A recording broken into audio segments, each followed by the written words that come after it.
नमस्कार, मैं डॉक्टर श्रद्धा तिवारी, सह आचार्य राजनीति विज्ञान, राजकीय मीरा कन्या महाविद्यालय उदयपुर।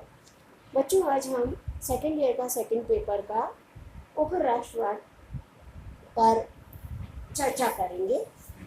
इसके प्रमुख कारण क्या रहे, उसके बारे में मैं आपको विस्तार से बताऊंगी। उपराष्ट्रवादी आंदोलन का विकास 1906 से 1919। भारतीय राष्ट्रीय कांग्रेस अपने जीवन के प्रारंभिक वर्षों में जिन उदार राष्ट्रवादियों के प्रभाव में थी, उनका लक्ष्य भारतीय प्रशासनिक व्यवस्था में क्रमिक सुधार करना था और वे इस लक्ष्य की प्राप्ति हेतु संवैधानिक साधनों के प्रयोग में विश्वास करते थे। लेकिन 1885 से 1905 ईस्वी के बीच के काल में भारत और विदेशों में कुछ ऐसी घटनाएं घटित हुई और कुछ ऐसी शक्तियां क्रियाशील हुई जिन्होंने भारतीय राष्ट्र के अपेक्षाकृत युवा वर्ग को पूर्ण स्वतंत्रता की मांग करने के लिए प्रेरित किया और संवैधानिक साधनों, विशेषतया नरम संवैधानिक साधनों के प्रति अविश्वास की भावना को जन्म दिया। पूर्ण स्वतंत्रता की मांग और उसकी प्राप्ति हेतु जन आंदोलन के मार्ग को अपनाने वाली इस धारा को ही उग्र राष्ट्रीयता के नाम से जाना जाता है। उग्र राष्ट्रीयता के उदय के कारण उग्र राष्ट्रीयता का उदय न तो आकस्मिक था और न ही अन्य परिस्थितियों से अलग एक पृथक परिवर्तन, वरन यह तो विभिन्न घटनाओं, परिस्थितियों और शक्तियों का स्वाभाविक परिणाम था। उग्र राष्ट्रीयता के उदय के कारणों की व्याख्या हम निम्नलिखित बिंदुओं के आधार पर करेंगे। पहला बिंदु, सन 1892 के सुधार कानून की अपर्याप्तता। संवैधानिक सुधार की दिशा में राष्ट्रीय कांग्रेस के 7 वर्षों के प्रयत्नों का परिणाम 1892 का भारतीय परिषद अधिनियम था। लेकिन यह अधिनियम स्वयं में निहित कमियों और त्रुटियों के कारण राष्ट्रीय कांग्रेस या अन्य सामान्य भारतीयों को संतुष्ट नहीं कर सका। अधिनियम में निर्वाचन की व्यवस्था को बहुत घुमा फिरा कर रखा गया था। गैर सरकारी सदस्यों की संख्या कम थी और परिषदों के कार्य तथा अधिकार बहुत सीमित थे।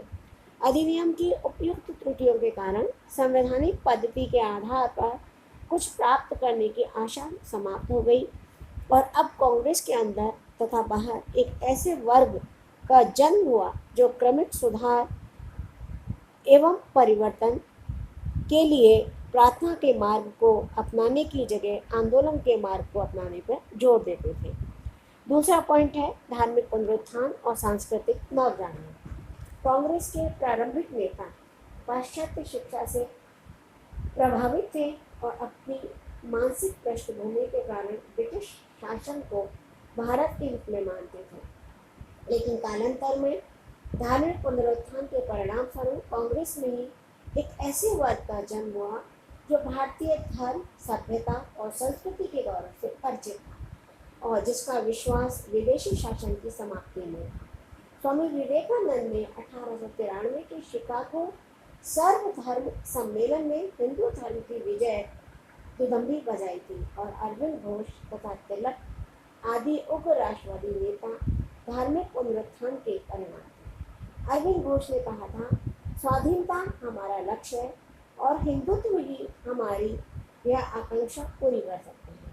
धार्मिक पुनरुत्थान से प्रभावित होने के कारण ही तिलक ने भारत की स्वाधीनता के लिए हिंदू उत्सवों और हिंदू संगठन पर बल दिया था। ये उग्र राष्ट्रवादी नेता भारतीय स्वतंत्रता की प्राप्ति अपना परम पवित्र धार्मिक कर्तव्य समझते थे। तीसरा पॉइंट है प्राकृतिक प्रकोप। 19वीं सदी के उत्तरार्ध में भारत के अभूतपूर्व प्राकृतिक प्रकोपों का सामना करना पड़ा। 1876 से 1900 तक के 25 वर्षों में देश में 18 अकाल पड़े, जिनमें सबसे अधिक भीषण 1896-97 का अकाल था, जिसका प्रभाव 7 करोड़ आबादी और 70,000 वर्ग मील क्षेत्र पर था। इस भयानकतम अकाल में शासन द्वारा किए जाने वाले सहायता कार्य बहुत अधिक अपर्याप्त और धीमे थे। शासन का रुख कितना उपेक्षापूर्ण था, इसका प्रमाण यह है कि जनता तो भूखी मर रही थी, किंतु शासन ने रानी विक्टोरिया का जयंती उत्सव मनाने के लिए 1897 में दिल्ली में शानदार दरबार कर पानी की तरह धन लुटाया था। राम गोपाल ने अब बहुत ही सुंदर शब्दों में इसका वर्णन करा है। ये कहिए कि भारतीय जनता कितनी पीड़ित थी और उस पे ये महाराजाओं के शासन और जयंती मनाए जा रहे थे। वे कहते हैं कि सारा काम इस ढंग का था जैसे दुश्मन द्वारा जीते गए किन्हीं शहरों को फूका जा रहा है। इस तरह के व्यवहार को जनता सहन नहीं कर सकती थी और इसका परिणाम जनता में रोष इतना फैल गया कि रेड एंड उसके साथी अरेस्ट को एक नवयुवक द्वारा गोली से उड़ा दिया गया। चौथा पॉइंट है आर्थिक असंतोष। बच्चों, आर्थिक असंतोष मानव के जीवन में बहुत सारे परिवर्तन ला देता है और यह असंतोष व्यक्ति की स्थिति को इतना खराब कर देता है कि वो समझ ही नहीं पाता कि उसे आगे क्या करना है। तो आर्थिक असंतोष में लॉर्ड बेकन का यह कथन भारत के उपराष्ट्रवाद पर पूरे तौर से लागू होता है कि अधिक दरिद्रता और आर्थिक असंतोष क्रांति को जन्म देता है। सरकार द्वारा निरंतर भारत विरोधी नीति अपनाई जा रही थी। शासन के द्वारा 1894 में विदेशी माल का आयात कर समाप्त कर दिया गया। इससे देशी सामान महंगा हो गया और विदेशी सामान सस्ते दामों पर बिकने लगे। सरकार की इस नीति के कारण ही स्वदेशी आंदोलन चला। इसके अतिरिक्त शिक्षण संस्थाओं में वृद्धि के साथ साथ शिक्षित भारतीयों की संख्या में तेजी से वृद्धि हो रही थी, लेकिन शासन द्वारा शिक्षित भारतीयों को उनकी योग्यता के अनुसार पद प्रदान नहीं किए जा रहे थे। इससे भी उनमें निराशा और तीव्र असंतोष की भावना उत्पन्न हो गई, जो भारत में उपराष्ट्रवाद का प्रमुख कारण बनी। पांचवा बिंदु है भारतीय कटुता और अंग्रेजों के अहंकार युक्त व्यवहार। उपराष्ट्रवादिता के उदय का एक अन्य कारण था अंग्रेजों का भारतीयों के प्रति अहंकार युक्त व्यवहार और आंग्ल भारतीय पत्रों का भारत विरोधी दृष्टिकोण तथा प्रचार। दिन प्रतिदिन के जीवन में भारतीयों के साथ अपमानजनक व्यवहार किया जाता था।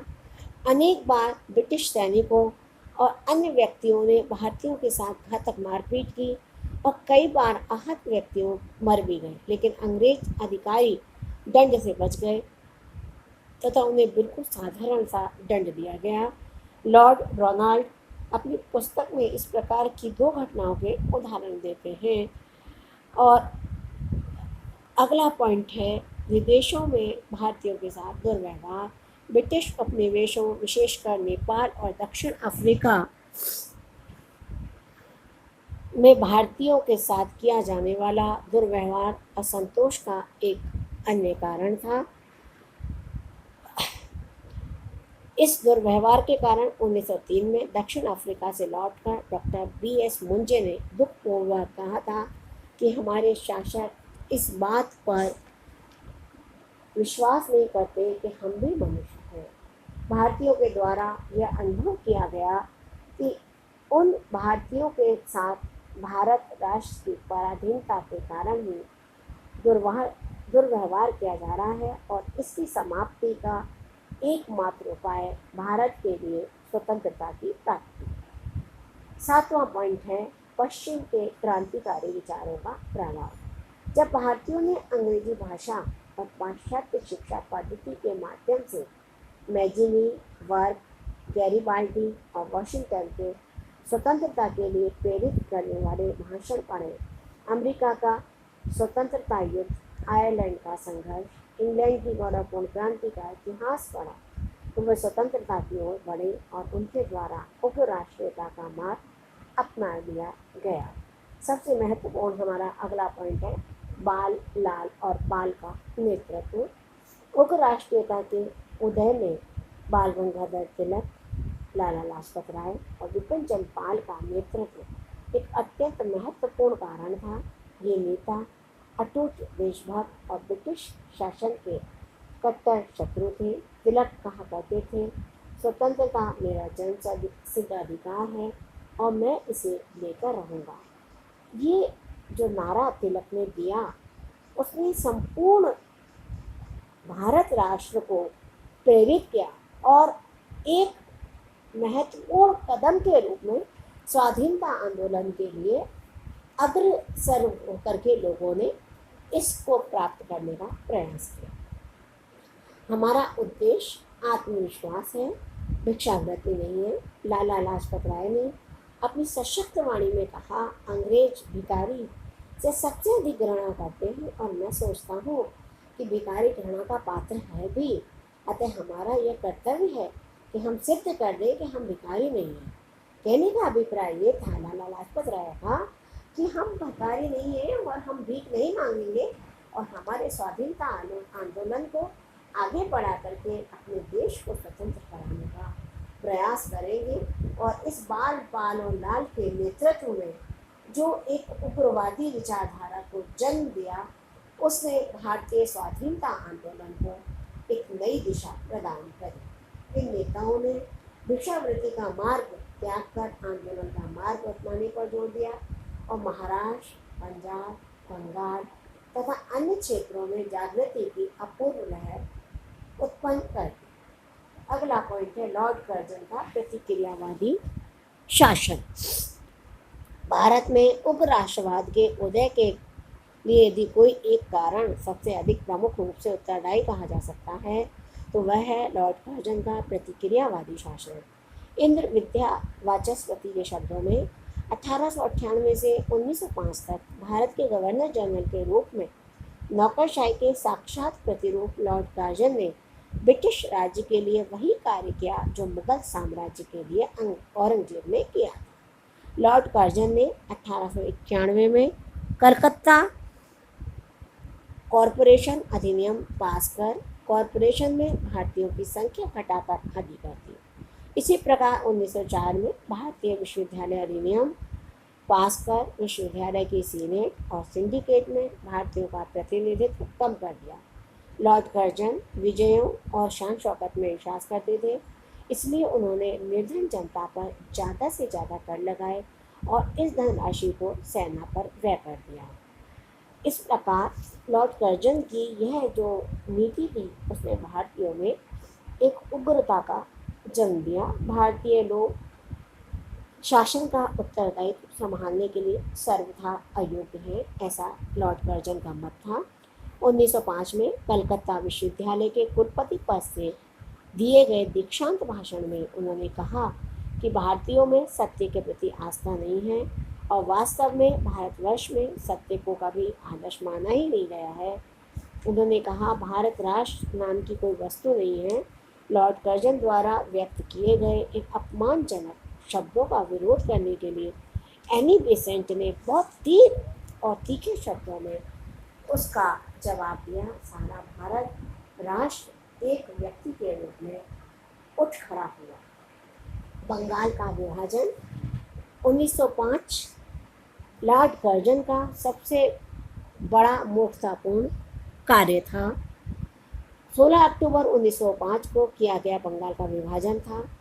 यद्यपि इस विभाजन के पक्ष में सरकार का तर्क था कि बंगाल जैसे बड़े प्रांत पर एक ही केंद्र से शासन नहीं किया जा सकता और सुशासन के हित में उसका विभाजन आवश्यक है, लेकिन वास्तव में जैसा कि जकारिया लिखते हैं, उद्देश्य और प्रभाव की दृष्टि से बंगाल के विभाजन का कार्य नितांत धूर्ततापूर्ण था। वास्तव में बंगाल का यह विभाजन फूट डालो और राज करो की नीति के अनुरूप किया गया था। बंगाल के विभाजन का विरोध करने के लिए बंगाल में तीव्र आंदोलन शुरू हो गया, जो शीघ्र ही लगभग संपूर्ण भारत में फैल गया। यद्यपि बंगाल के विभाजन में कर्जन का उद्देश्य बंगाल में बढ़ती हुई राष्ट्रीयता की भावना को कुचल दिया था, लेकिन व्यवहार में इस कार्य के लिए परिणाम स्वरूप न केवल बंगाल वरन संपूर्ण भारत में राष्ट्रीयता की अभूतपूर्व भावना को जन्म दिया। उपयुक्त सभी कारणों के परिणाम स्वरूप भारत में उग्र राष्ट्रवाद और कांग्रेस में उग्र राष्ट्रवादी पक्ष का उदय स्वतंत्र एवं स्वाभाविक रूप से उजागर हुआ। तो बच्चों, आज हमने उग्र राष्ट्रवाद के प्रमुख कारणों का अध्ययन किया, जिनका स्वाधीनता आंदोलन में महत्वपूर्ण योगदान रहा है, और अब इसके आगे हम इनकी अलग अलग विचारधाराओं को पढ़ेंगे। आज के व्याख्यान में इतना ही मैं आपके साथ शेयर करूँगी।